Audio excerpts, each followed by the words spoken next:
Hello friends, അസ്സലാമു അലൈക്കും. Welcome back to Jashi's cook ബുക്കിലേക്ക് എല്ലാവർക്കും സ്വാഗതം. ഹോട്ട് ചോക്ലേറ്റ് പുഡിങ്ങും അതിൻ്റെ കൂടെ നല്ല തണുത്ത ഫ്രഷ് ക്രീം അല്ലെങ്കിൽ വല്ല ഐസ്ക്രീം തീർച്ചയായും ഒരിക്കലെങ്കിലും ഒന്ന് ട്രൈ ചെയ്തിരിക്കേണ്ട ഒരു കോമ്പിനേഷനാണ് കേട്ടോ ഇത്.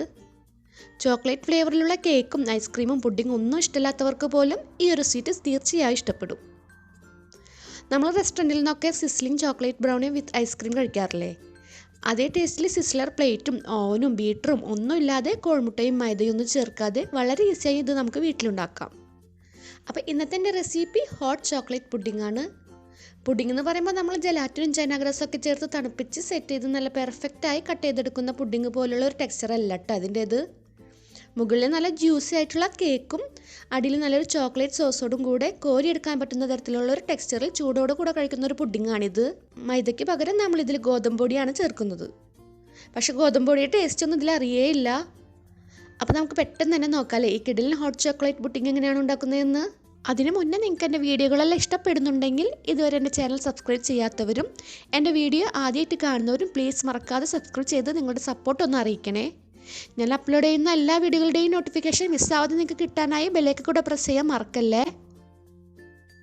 ഞാൻ നമ്മുടെ ഹോട്ട് പുഡിങ്ങിലേക്ക് വേണ്ട ചേരുവകളെല്ലാം ഇവിടെ എടുത്തു വെച്ചിട്ടുണ്ട്.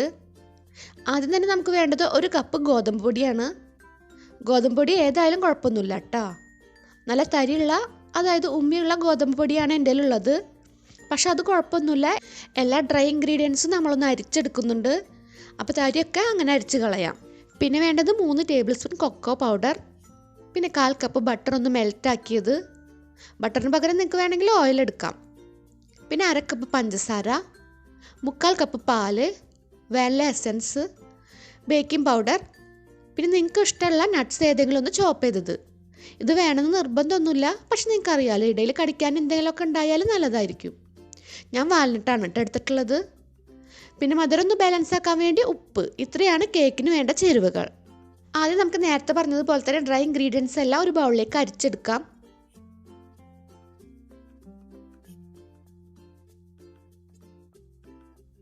ബേക്കിംഗ് പൗഡർ ഞാൻ 3/4 ടേബിൾ സ്പൂൺ എടുത്തിട്ടുണ്ട്.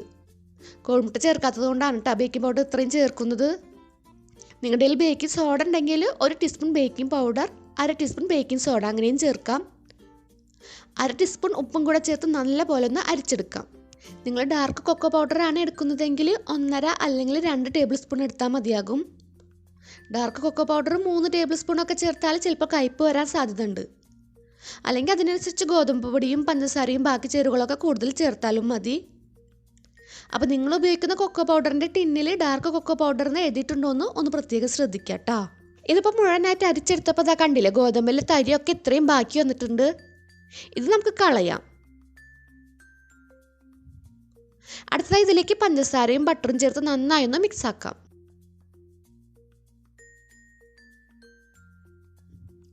ബട്ടറിന് പകരം ഓയിൽ അല്ലെങ്കിൽ അൺസാൾട്ടഡ് ബട്ടറാണ് എടുക്കുന്നതെങ്കിൽ മാത്രം ഉപ്പ് ചേർത്താൽ മതി. സാൾട്ടഡ് ബട്ടറാണ് ചേർക്കുന്നതെങ്കിൽ ഉപ്പ് പിന്നെ ചേർക്കേണ്ട ആവശ്യമില്ല.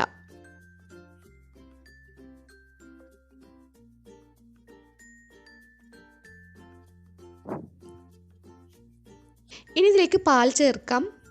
പിന്നെ 1/4 ടീസ്പൂൺ വാനില എസൻസും പിന്നെ നമ്മൾ ചോപ്പ് ചെയ്ത വാൽനട്ടും ചേർത്ത് കൊടുക്കാം.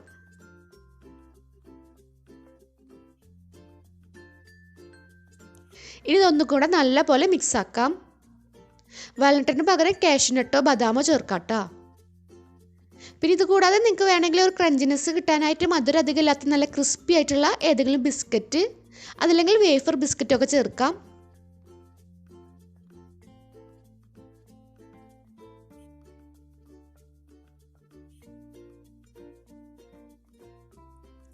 ഇതിന് നമുക്കൊരു ഗ്ലാസ് ട്രേയിലേക്ക് മാറ്റാം. ഗ്ലാസ് ട്രേ തന്നെ വേണമെന്നൊന്നുമില്ല കേട്ടോ. അത്യാവശ്യം പരന്ന അലുമിനിയം അല്ലെങ്കിൽ സ്റ്റീൽ പാത്രത്തിലൊക്കെ വെച്ചിട്ട് ഇതുണ്ടാക്കാം.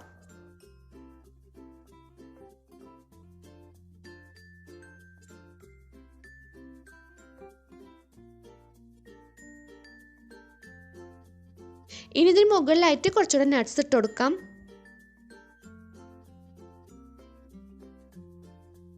പിന്നെ കുറച്ച് ചോക്ലേറ്റ് കട്ട് ചെയ്തിട്ടോ അല്ലെങ്കിൽ ഗ്രേറ്റ് ചെയ്തിട്ടോ ഇതിന് മുകളിലായിട്ട് ഇട്ട് കൊടുക്കാം. ഞാൻ എന്താ മിൽക്ക് കുക്കിംഗ് ചോക്ലേറ്റ് ആണ് എടുത്തിട്ടുള്ളത്. നിങ്ങൾക്ക് നമ്മൾ കഴിക്കാൻ വാങ്ങിക്കുന്ന ഡയറി മിൽക്ക് അല്ലെങ്കിൽ ഗാലക്സി ഒക്കെ പോലത്തെ ഏത് ചോക്ലേറ്റ് വേണമെങ്കിലും എടുക്കാം. ഇതിന് നമുക്ക് സൈഡിലേക്ക് മാറ്റി വയ്ക്കാം. അടുത്തതായ ഒരു ബൗളിലേക്ക് കുറച്ച് പഞ്ചസാര 1/4 കപ്പ് മുതൽ 1/2 കപ്പ് വരെയൊക്കെ ചേർക്കാം. പിന്നെ 3 ടേബിൾ സ്പൂൺ കൂടെ cocoa powder, 1/4 teaspoon coffee powder, ഇത്രയും ചേർത്ത് നന്നായി ഒന്ന് മിക്സ് ആക്കാം. കോഫി പൗഡർ ഓപ്ഷണലാണ്, വളരെ കുറച്ചാണ് നമ്മൾ ചേർത്തിട്ടുള്ളൂ. എന്നാലും തീരെ കോഫിയുടെ സ്മെല്ല് പറ്റാത്തവരുണ്ടെങ്കിൽ ഒഴിവാക്കാം. ഇനി ഇതിലേക്ക് 1 കപ്പ് ചൂടുവെള്ളം കുറച്ചായി ഒഴിച്ച് ഒന്നുകൂടെ ഒന്ന് മിക്സ് ആക്കി എടുക്കാം.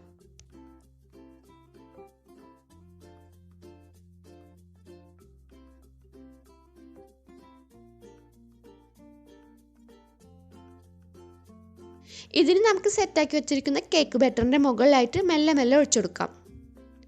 ഈ ഒരു സ്റ്റെപ്പാണ് കേട്ടോ നമ്മുടെ ഈ സ്വീറ്റിന് പുഡിങ്ങിൻ്റെ ഒരു ടെക്സ്ചർ തരുന്നത്.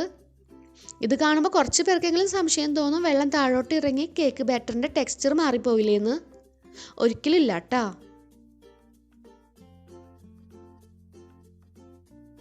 നമ്മുടെ കേക്ക് ബാറ്റർ അത്യാവശ്യം തിക്കായത് കൊണ്ട് കണ്ടില്ലേ, വെള്ളം മുകളിൽ തന്നെയാണുള്ളത്.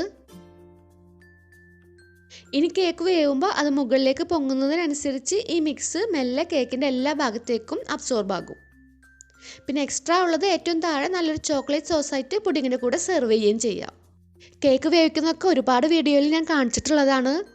ഇതുപോലെ കുറച്ച് വൈഡായിട്ടുള്ള അധികം ഹൈറ്റ് ഇല്ലാത്ത പാത്രത്തിൽ വേവിക്കുകയാണെങ്കിൽ ഒരു 40-50 മിനിറ്റിനുള്ളിലായിട്ട് കേക്ക് വെന്ത് കിട്ടും.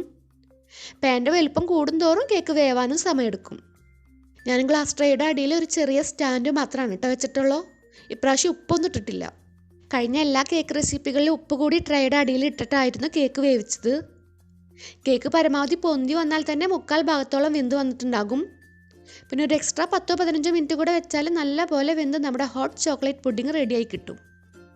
ചൂടോടെ കൂടെ തന്നെ സെർവ് ചെയ്യണേ. അതാണ് നമ്മുടെ പുഡിങ്ങിൻ്റെ ഏറ്റവും വലിയ പ്രത്യേകത. നല്ല തണുത്ത ഫ്രഷ് ക്രീമിൻ്റെയോ, ഫ്രഷ് ക്രീം തന്നെ വേണമെന്നൊന്നുമില്ല, തിക്ക് ക്രീമോ വിപ്പിംഗ് ക്രീം ബീറ്റ് ചെയ്തതോ അല്ലെങ്കിൽ ഐസ്ക്രീമോ ഏതിൻ്റെ കൂടെ കഴിക്കാനും അടിപൊളി ടേസ്റ്റാണ്. എല്ലാ ചേരുവകളും വീട്ടിലുണ്ടെങ്കിൽ എന്തെങ്കിലും ഒരു സ്വീറ്റ് കഴിക്കാൻ തോന്നുമ്പോൾ അല്ലെങ്കിൽ പെട്ടെന്ന് ഒരു ഗസ്റ്റൊക്കെ വന്നാൽ ഈസി ആയിട്ട് ഉണ്ടാക്കാവുന്നതാണ്. തീർച്ചയായും എല്ലാവരും ഒന്ന് ട്രൈ ചെയ്ത് നോക്കുക. പ്രത്യേകിച്ച് ചോക്ലേറ്റ് ഫ്ലേവറൊന്നും ഇഷ്ടമല്ലാത്തവർ, അവർക്ക് പോലും ഇതൊരു ഫേവറേറ്റ് സ്വീറ്റ് ആകുന്നുള്ള കാര്യം ഉറപ്പാണ്. അപ്പോൾ ട്രൈ ചെയ്താലും മറക്കാതെ ഫീഡ്ബാക്ക് അറിയിക്കുക കേട്ടോ. വീഡിയോ ഇഷ്ടപ്പെട്ടാൽ എന്നും പറയുന്ന പോലെ തന്നെ ലൈക്കും ഷെയറൊക്കെ ചെയ്യുക. വീഡിയോനെ പറ്റിയുള്ള അഭിപ്രായം കമൻറ്റായി അറിയിക്കുമല്ലോ അല്ലേ. അപ്പോൾ ഇൻഷാ അല്ലാഹ് ഇനി ഇതുപോലുള്ള ഈസിയും ടേസ്റ്റി വെറൈറ്റിയുമായിട്ടുള്ള റെസിപ്പിയുമായി അടുത്ത വീഡിയോയിലൂടെ കാണുന്നത് വരേക്കും ബൈ, അസ്സലാമു അലൈക്കും.